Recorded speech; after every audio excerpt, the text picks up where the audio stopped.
We're gonna work on getting this AZ-1 going again.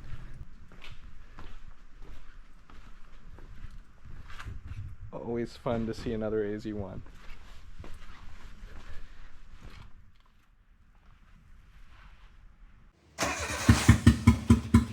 Hey, look at that dust. Oh my god, that sounds horrible. Yeah, let me see if it's clear out. I probably fouled at least one plug too.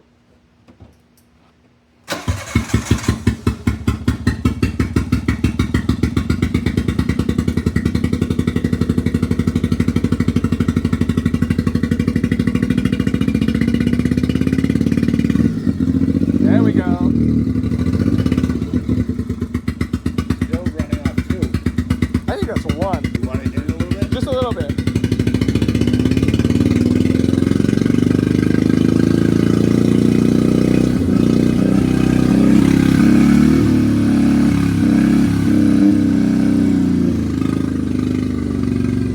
That's good. I think you launched it all out. But why am I still only running on 1 or 2? That's just stuff up top. You think I fouled the plugs running it like that? We're gonna find out, right?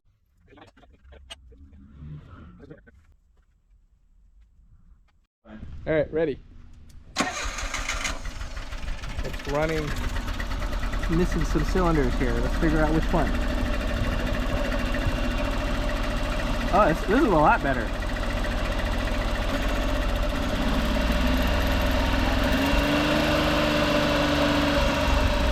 Are you revving it? That was natural.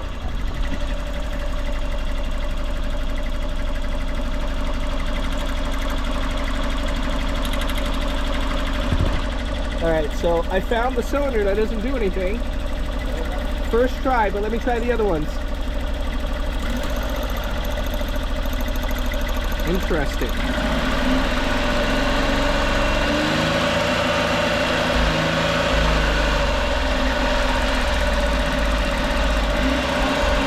Is that you? That was not me. So I killed it right there. But 3 of them came back for a moment. Did you hear them? Yes, that's when I took them out and I put them back. And the car was happy when I took it out and put it back. So yeah, so my experience with that is, it means the plugs were badly fouled. Yeah. And when you hold the wire away, you arc it in such a way that it sometimes burns the foul off the plug. I guess. So now we need to get to the plugs to take a peek. There's healthy spark coming out of the thing. I could see it arcing into the gap. And when I put it back, that's when it revs up and it's a little bit happier. Well, let me just suggest one other thing. What? If I was trying to limp it here last night with only 1 or 2 cylinders working, I would have loaded the whole engine up with fuel. Okay. So it may be that running it or raising the RPM or taking it for a ride or just idling it might clear it out. You want to try it? Yeah. I'm going to make sure I put these back tight. We'll give it a go. When I took out, I believe it's cylinder 1, that's when the engine died. Okay. All right, we're tight, we're good. Clear? Yeah.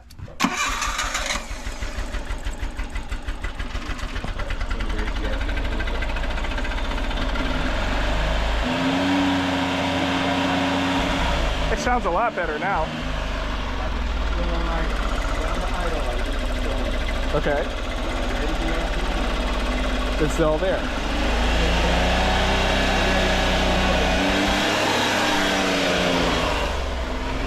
What's it at? Oh, that's a lot. 3,000? No, but what? So down here, Yeah. and I'm just going to hold it at about 18 and you watch, it clears itself. I'm not giving it more fuel. Yep. That cleared itself. Okay, so it's revving up on its own. Where are the injectors? Behind here. I'm touching them right now. Yeah. It's horrible. So this is the fuel rail. Yeah. And they're pushed into the intake right there. And is this supposed to be an untapped pipe? Okay. And there's supposed to be another one somewhere here. This thing. Yeah. That's supposed to be a capped off thing for some reason. Okay. Yeah, there's also a check valve. Yeah, this one. This check valve goes nowhere. Okay. Should we try an injector cleaner in it? Doesn't hurt to try those things because doing this, taking this off is a multiple hour job. Okay. I've gotten it down to maybe about an hour and a half. Yeah. But it's brutal without the right socket extensions and stuff. I mean, honestly, the easiest thing to check is the spark plug. Did you bring plugs? I did not. I don't have plugs. Okay. What size are they? Do you know? I know the number DCPRIX7, something like that. Okay. I may have it. It's stuff you can get here. Yeah, but I may have it. Is what I'm saying. Oh yeah, you have bins and bits of stuff. Yeah, I do.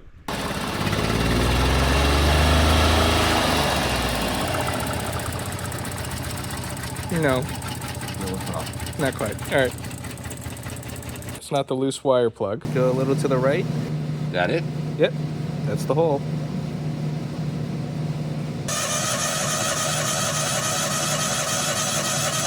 $120. Yeah. Acceptable. Yeah. It's just because it was definitely the thing wasn't tight enough. Okay. So we just want to double check the last one. Give it another try. Come on.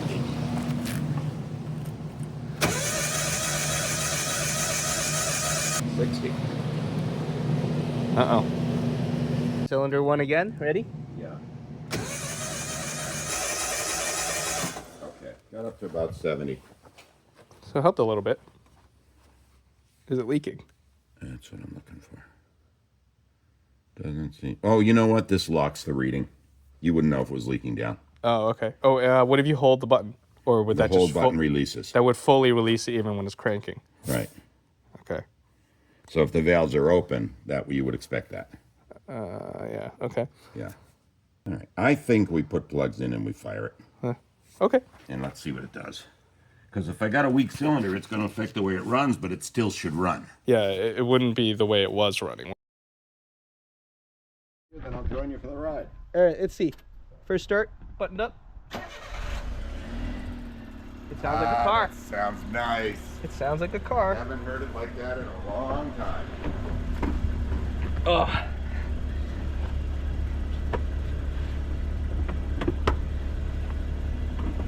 It's so quiet compared to mine. All right. The doors do tend to slam a little bit too, as you said, so just let it down carefully. Oh, yeah.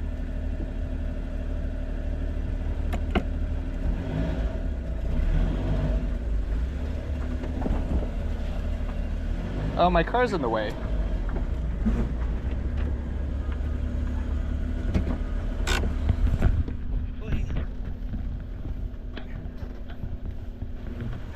He's got the sill plates. Let me move my Jimny out of the way. Nope, wrong side. You almost went to the wrong side. I know. I don't know. I'm all messed up. There's nothing to be stressed. Thank you so much for your help. I'm psyched about getting this back in the...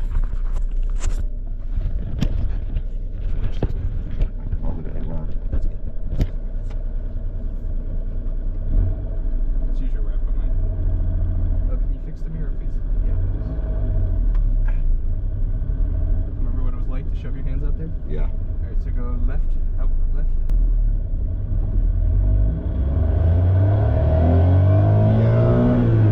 This is nice. Yeah. Go right there. Get some tools here. Some random the wheel lock thing and something else. Yeah, I gotta get battery bolts. It's probably discouraged, but it runs.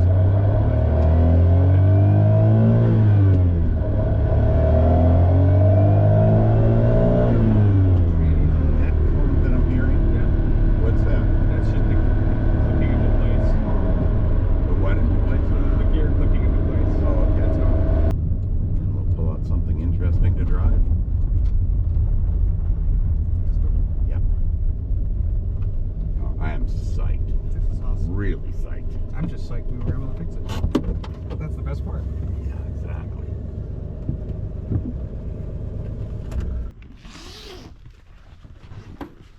The first is that the doors open backwards, but the hinges are weak, so you can't use them as a leverage to get in and out of the car. Okay. Steering wheel, same thing. You can't use it to pull yourself up or forward Okay. because it's kind of fragile. Yeah, this like plastic or whatever this is, Yeah. it gets really brittle. And it's not synchro to first, Okay. so you got to be completely stopped to get first gear. Don't try to downshift even at low speed. I usually, even in the AZ-1, I don't downshift into first like that. Yeah. And then the only other thing is that the clutch is really high, like it grabs in the last quarter inch. And the rear axles are fragile, so if you pop the clutch or you take off too hard, you can crack an axle. Okay, no peeling. Yeah, exactly. Let me just get it outside for you.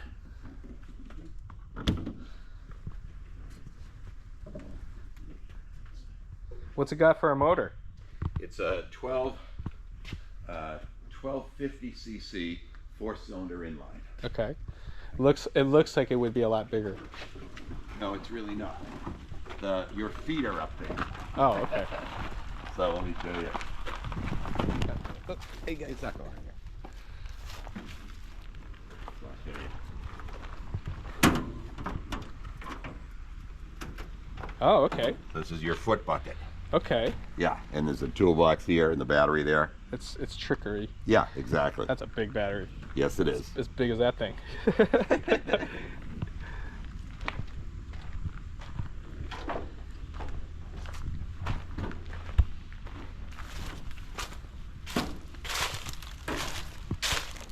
I'll drive it first just to show you if that's all right. Yeah, sure. Do you need to close the door? No, we'll come back. Okay.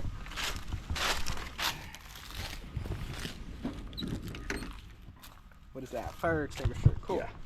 Right, And then the doors we don't slam, we just click them shut. Okay. Oh, it's a lot smaller in here. Yeah, it's really tight. Choke.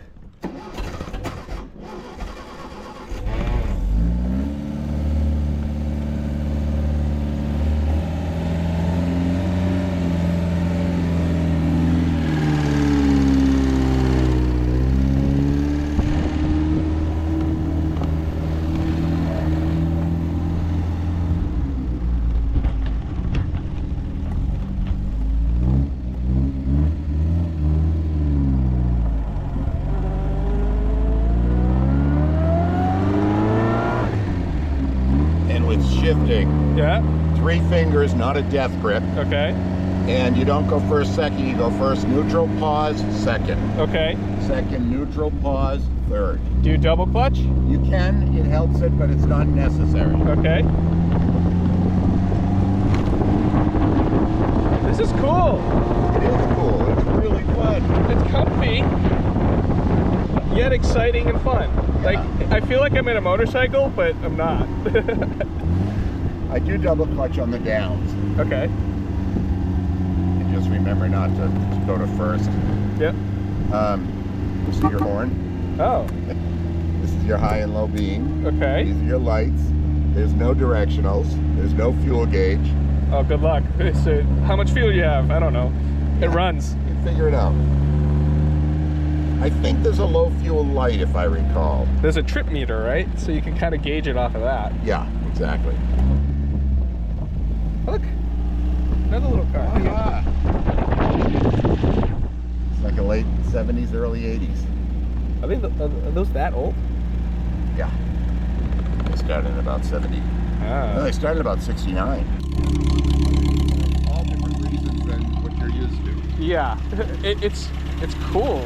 It's kind of primitive, but it's enchantingly primitive, you know? It's endearing. Oh man, you know, people complain the AZ-1 is small. You don't know what small is. Yeah, and you got to spread your legs to leave room for your steering wheel.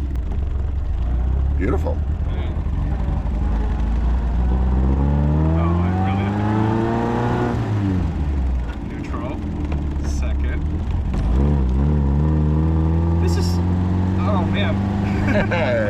Isn't it wild? I like it. I know. It's so different. Oop. It's all right. Come off slower on the clutch. Yep. But isn't the view down the hood just wonderful? I feel like Corella at the mill. I like this little, like, tiny, skinny steering wheel. I do too. Whereas you kind of just do this and just steer. Yep. I'm getting really close to the right there. No, you're not that close. You're fine. Okay. Just feel your brakes so you're used to them. What brakes? Oh, there they are. Yep. Yeah. Everything requires more travel than I would expect. Yeah, because it's, you know, what? Let's see, 91 to 51. It's 40 years older, 45 years older. Yeah. You can go right here. Oh, come on. More brake. More brake. They work really well. They just I'm just afraid. require more pressure. I'm just afraid. First.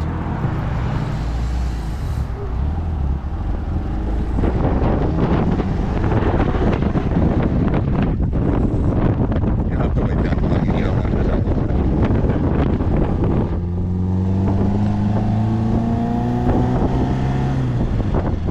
I'm still double touching. There we go. I think we're going. But this is motoring at its finest. 50s. Yeah, and this is the car that got Americans into sports cars. This thing. All the servicemen experienced these in England, and they brought them home Interesting. in the 30s and 40s. Yeah. And that's what got Americans to appreciate open, lightweight roadsters. Yeah. Does this work? Yeah. Alright. I love that mirror. I love where it is, and I love how well it works. For me, it takes me back. It makes me feel like a period, you I know, know? it totally does. Yeah. And then you can see like these modern monstrosities. So Right. God. And I love the primitive nature of it. I love how well everything works. It's comfortable. Yeah. This is actually surprisingly comfortable. Like when you're looking at it from the outside, you're like, once you're driving it, Yeah. this is good. Like the wind noise is good. Put your elbow on the door sill and still grab the wheel. It's designed for that. Ah. Feel how intuitive that is? Yeah. So you're not like this. Right. I love a car that's low enough that you can drag your knuckles on the roadway if you want. I just love it. It just makes me happy to drive it. This is fun. I love the gauges. Yeah, you know, the older they are, the more skill they require from the pilot, which I really like. Anybody can drive a new fast car fast. Well, you would hope so. Some people wrap them around trees all the time. I know, but an old car requires a little more skill. And you got to know where the limitations are, because they'll go out from under you. Yep.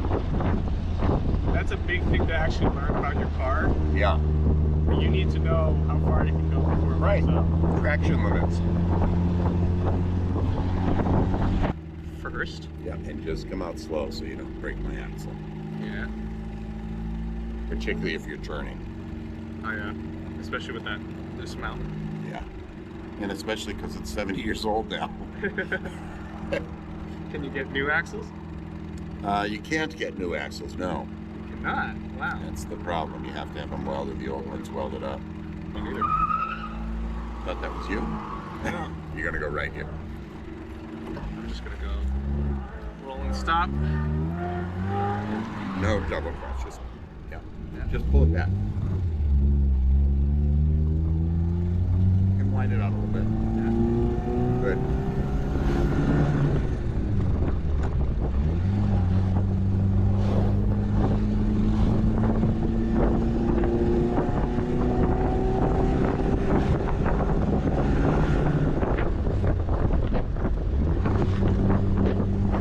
Not bad for 1200 cc's and no turbo.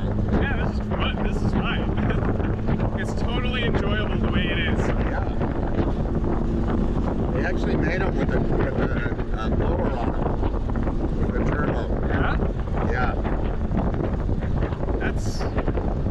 This is more than enough the way it is. I agree. I don't know, I guess the closer to death, the more you feel alive. Right. It's so true. But see, I get that on my motorcycle because I'm a lunatic on the bikes. For the cars, I don't mind primitive and slow. I don't find this too slow. This is fine. Yeah. It's a whole different perspective too. Yes, it Like is. you're just out in the environment, so you're not like if this was like a full cabin, maybe you would notice that it's a little bit slow or something, but this is fine. Yeah. It's very enjoyable. You get the illusion of speed. Yeah. We're going like 50 miles per hour. Is this accurate? Yeah, I think it is. 50 is decent. Yeah. I always say you get all the thrills of racing, but you get them at 45. Yep. That's what's fun about the AZ-1 too. Yeah. You can be at 9,000 RPM and you're hardly breaking the law. Right. And I kind of love how compact this is. You don't really climb in it. You kind of put it on like a glove. Yeah, I'm just stuck in here right now. You got to thread your legs under the wheel and between the pedals and in the little, you know, foot box. Yeah, and that's where my left foot rubs against the right foot's sole, and I can't get to the brake properly or the clutch properly. But that's the joy of this thing. Yes, it is. Little quirky things like that. That makes it fun. This is really cool. Thanks for showing me your stuff. That's cool. Of course. And there's something really, really significant about driving a 75-year-old car. Yeah. And we really haven't come that far. You know, the engines, the carburation, the transmissions, the brakes, it's not very different. Yeah. You can tell it's definitely older technology, but it works the same. Yeah.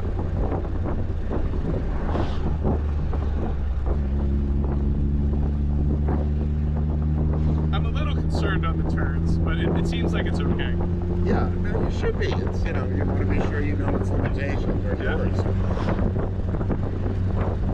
I mean, I can really ring this thing out, but I'm very used to it. I've always liked these long nose cars. Yeah. Because I feel like it's just a childhood thing. When we ever drew cars, they were always like the old like Volvo station wagon block things with the big hood and stuff. Like even like any cars from the 60s and 70s. Right. So this is awesome, just being able to see this. It's something I miss from my Mustang. Right. What year was your Mustang? 65. Oh, great car. I don't like the later ones, but I really love the earlier ones. I like the facelift one of that one, where the taillights became bigger. Yeah. The original taillights were a little bit like smaller and looked a little out of place. But that's the one I had. Watch out, watch out. I got a... I had to find the brakes. Yeah, I understand. I had a 65 convertible for years, and I loved it. I had a coupe. Yeah, they're beautiful cars. The fastback is really the striking one. Oh yeah. But they're gone. You can't find them anymore. And if you do find them, they're like $100,000. Really? Wow. They are like less pristine ones. They're probably in like the 60s or 70s. Yeah. But they're big money. Yeah. The coupe was the cheapest of them all. I got the coupe for like $5,000 in like 2012. It was a running car. The bodywork was kind of shit, but like it was a good car. Like you could use it. What's really interesting about this is this whole body is a wooden frame with steel strand. Sorry guys, the video is ending here because my GoPro video died. I need to be a little bit more prepared when I go visit Mr. Gould here. He has a huge collection of stuff. Today we fixed his AZ-1. The distributor cab was in really bad shape. But after doing that, checking a few things, compression testing, just in case because everything was already open, we got the car going. The car is perfect right now. It drives real well. It's very healthy. And then we played with some of his cars. I have more video coming soon because I can't cram them all into one because then it'll be way too long. Anyways, we were enjoying the MGT that he had. I think it was like a 1953 or something. So it's like 70-something years old. It was a very fun and comfortable car to drive considering how old it was. So stay tuned. Subscribe for more car stuff like this. There's plenty more coming. I am actually heading to SEMA. Well, by the time you see this, I'm already there, so, you know, it is what it is. I will post some updates and stuff, but maybe I'll show you guys some cool stuff that I see while I'm there.